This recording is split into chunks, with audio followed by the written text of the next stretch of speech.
music to my games. And they can thank them so much. Triumph is a 3-player basketball-style sports game, which is an interplanetary sports ball league where you control a team of 3 Try Guys against 2 other players, also with a team of 3. So everything is you play in a triangular court with 3 hoops. You can score in any hoop you like. I'll briefly discuss the controls and rules during the presentation, but this is a chance to see and experience the gameplay.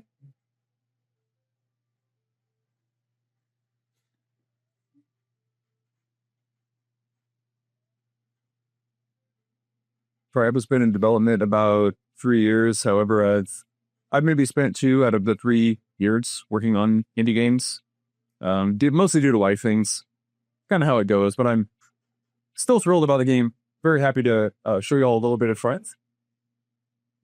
That concludes the video segment of the presentation. Indie.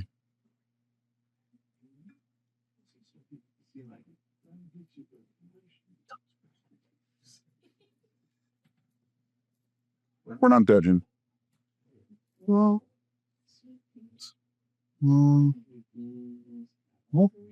okay. This is for you. okay. Cool. All right. Oh, I can see. I'm going to use Error piece to go back and forth. Right there's a PDF I can. Awesome. Okay. Speaking to the mic though, with the direction of the mic when you're talking though. Triumph is a interplanetary sports ball game. Explained a little bit of this already.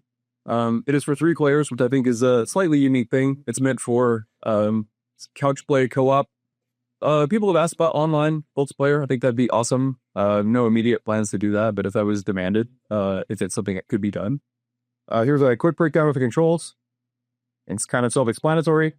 These are Xbox button layouts. Yeah.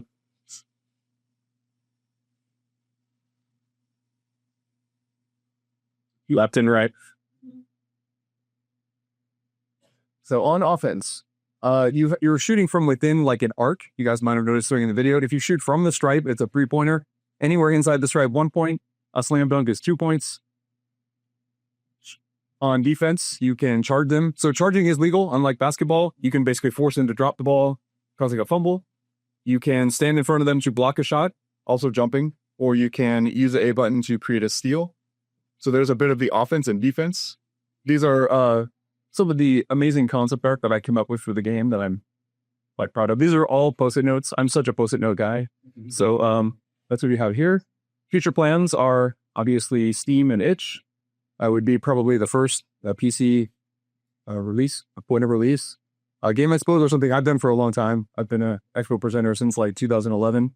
Love it. That's how I met everybody in this room that I know, and basically how I've had any adventures in video games after leaving the industry in about 2009. So another lifetime.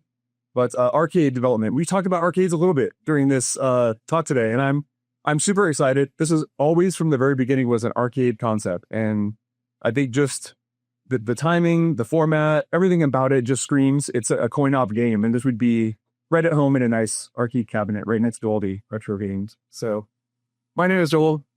Indie developer since 2009. I was an artist with THQ and Incinerator Studios back then. What else can I tell you? I have a release game, Disaster Blaster, on Steam. Check it out if you guys like twin stick shooters. If you're into asteroids, it might be your jam. I've done various things. I've taught game art and design. I've been a speaker, a mentor, and idealist, hopeless romantic, genuinely good guy. I'm very friendly and pleased to meet everybody here and to spend time talking about Triumph. What can I ask for? Feedback from me, next steps on Triumph, ideas, thoughts, directions for my future developer growth. I really do this for the journey. Like for me, the journey is the destination. Pretty happy with my IT career. Don't plan to quit my job to pursue a dream of fortune and glory as a big shot game designer. Just want to make games, do what I love, and enjoy that. And I have the bottom here. Don't fear failure. Not failure, but low aim is the shrine. In 3 attempts, it's glorious, seeded to fail. So question for the judging panel and for the room, where am I aiming too low? What am I missing? Where are my blind spots? And what can I do to improve? Thanks so much, everybody.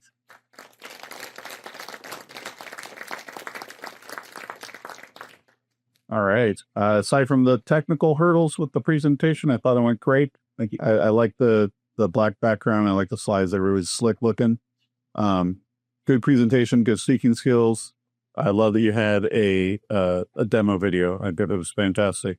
I play a lot of games at my buddy's house with like Towerfall, Fall Guys, Castle Crashers, like all those like couch co-op party games where it's just ultimate chaos and everything's going crazy. This is going to fit right in to being, just stealing the ball constantly. There's free. It's genius. I love it. Thank you so much. Love this concept. Can't wait to see more.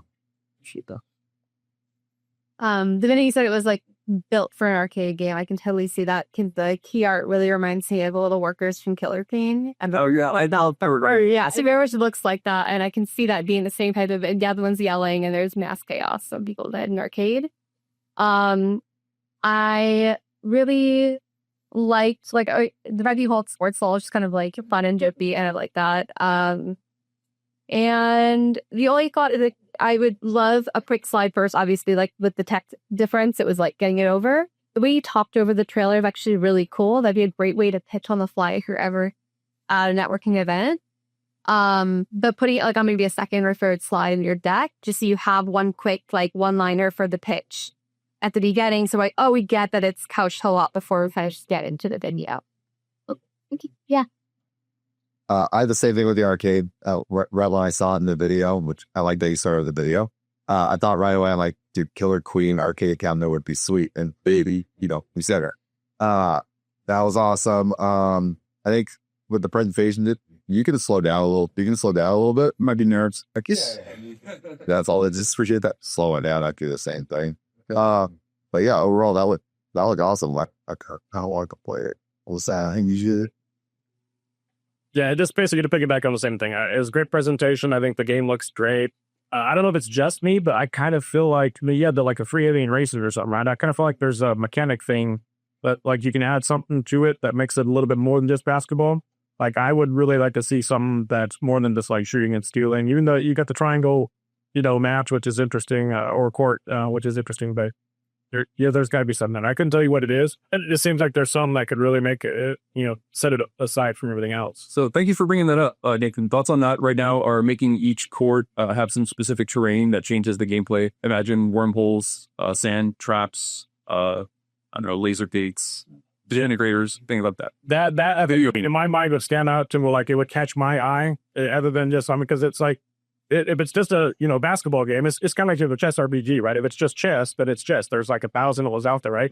But what they did with it is they took that game, that framework, and they like thought outside of the box and said, what can we do to make it more interesting and compelling? And I think this would be a great way.